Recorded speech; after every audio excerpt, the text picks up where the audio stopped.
ہر گھر میں کچھ راز ہوتے ہیں مگر ہر گھر میں ایک جاسوس بہو نہیں ہوتی۔ جب اقرا کی شادی فراز سے ہوئی تو سب نے کہا کتنا شریف، خوشحال اور سمپل کرانا ہے، لیکن اقرا نے کہا سمپل سم تھنگ فشی۔ ہر رات 12 بجے چھت پہ قدموں کی آواز آتی تھی، کبھی اسٹور روم کھلتا، کبھی بند رہتا اور ایک عجیب سا مہمان صرف ڈائری لے کر آتا اور چپ رہتا۔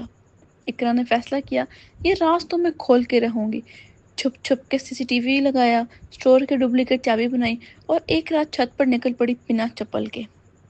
اسٹور روم میں لٹک رہی تھی ایک پرانی پولیس یونیفارم اور نیچے ایک پرانی شادی کی تصویر، فراز کسی اور کے ساتھ۔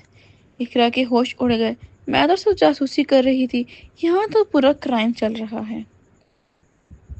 اور اچانک سب اس کے پیچھے کھڑے تھے، فراز، ذیشان، ساس اور وہ ڈیری والا مہمان۔ اقرا نے کہا تم لوگ کون ہو اور کیا چھپا رہے ہو؟ فراز ہنسا اور بولا یہ سب یوٹیوب ڈرامہ ہے، سیکرٹ سسرال، سسپینس سیریز بنائی ہے، تمہاری اصلی ریئیکشن چاہیے تھا وائرل کرنے کے لیے۔ اگلے دن اقرا کا ریئیکشن وائرل ہو گیا۔ یوٹیوب پہ سب کہہ رہے تھے ایسی جاسوس بہو ہر گھر میں ہونی چاہیے۔ جاسوس تو ہوں لیکن ایکٹریس بھی بن گئی ہوں۔